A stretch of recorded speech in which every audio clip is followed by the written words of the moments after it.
really concerns me is that figure of 4 out of 10 of South Africans that see hostile activism. So attacking people online, threatening or committing violence, damaging public property as a way to drive change. And if you look at our South African context, where we have such massive unemployment, particularly amongst young people under 35 years of age, and we see the degree of service delivery protests, we saw the July unrest in 2021.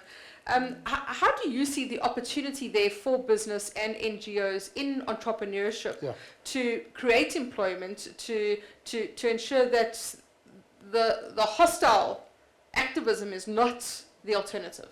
Yeah, I mean, let's start at the root cause that says maybe we sold a young person a promise that was never fulfilled.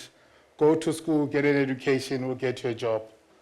And now when you can't fulfill that promise, a young person is found home, stranded, not knowing what to do, and therefore vulnerable to manipulation and doing things that are not in line with doing good in society. So acknowledging that, you find that our efforts, and most of the efforts that we are doing as business, are targeted at young people and also women and vulnerable communities. Because if you address that and have a positive sentiments about it, then a lot more young people can start believing that it's possible. I want to just give you a scenario.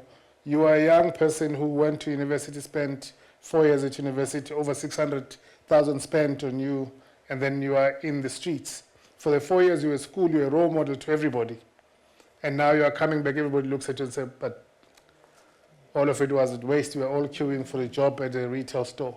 So the like me situation is negative in that regard. What we've observed with our intervention is that there are 3 parts of intervening at an entrepreneurship level, Mandy.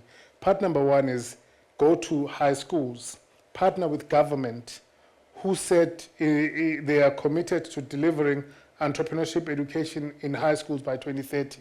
We know that is hard, especially DBE, but we want to partner with them as a bank to be able to make that opportunity possible. And then the second part is that if you intervene at an entrepreneurship level with high school and university students, the intention to become entrepreneurial, a problem solver and an innovator is quite high. So if we can just have more young people wanting to be entrepreneurial, 98% of young people, when they think they're entrepreneurial, you are most likely to have the ones, about 11%, moving into entrepreneurship action. That is a much higher number than the normal 10.2% that we've got. So we believe that if we play on all these 3 buckets, entrepreneurship in high school, entrepreneurship in university, creating an enabling environment for young people to start enterprises, we can be able to reverse the situation. But also there's a like me posture of what is in the study. People want to see people like them succeed. So one of the things we need to do is to tell entrepreneurial stories of young people that are doing amazing things, plaster them in front of them and say, you can be like this person. But don't say the success story of the individual. Tell them the story of where they come from, how many failures they've had, what their journey has been like, and what the success looks like. I want to just mention one of the entrepreneurs that is really revolutionizing this like me perspective, like Sheldon Tatchell of Legends Barbershop. I think he's just created a different model of belief about what's possible and what can be done. So just to wrap it up, I just simply say, Mandy, if at all I can tell everybody in this room, just spare a thought for an entrepreneur, plant the seed, help them to be successful, tell young people and teach them to choose entrepreneurship when all else fails, because the queue towards opportunities is closing, is not as big as it used to be. So let's change and have a different social contract.